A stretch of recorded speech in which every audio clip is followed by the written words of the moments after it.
Hey, the new Bruce Willis movie Looper opens this weekend, and in which Willis's character is sent back in time to kill himself. Well, most scientists say time travel isn't possible. But a Washington attorney claims he's done it dozens of times as part of a secret Cold War project. KOMO 4's Matt Markovich has his story. We eliminate people from the future. In the movie Looper, Bruce Willis is hunted down by a younger version of himself. Time travel has not yet been invented, but 30 years from now, it will have been. Time travel, Hollywood science fiction? Or is it? I have physically traveled in time.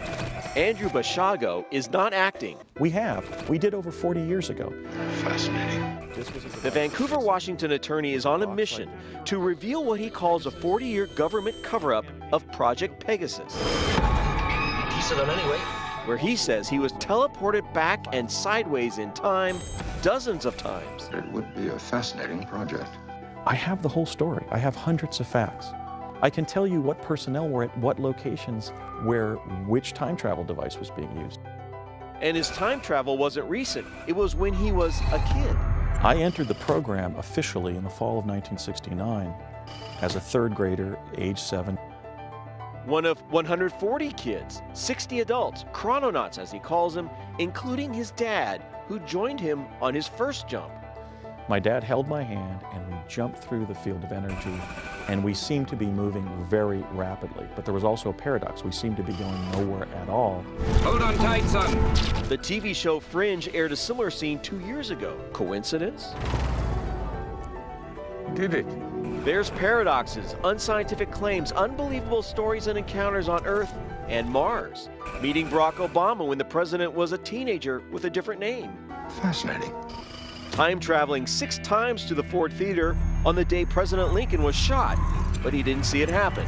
And we're not done with Lincoln. In fact, during one probe, the one to the Gettysburg Address, I was dressed as a Union bugle boy. That's right, he was at the Gettysburg Address. He says this famous picture taken that day proves it. He says this bugle boy is him. It's the only visual evidence he provides for any of his travels. That's it.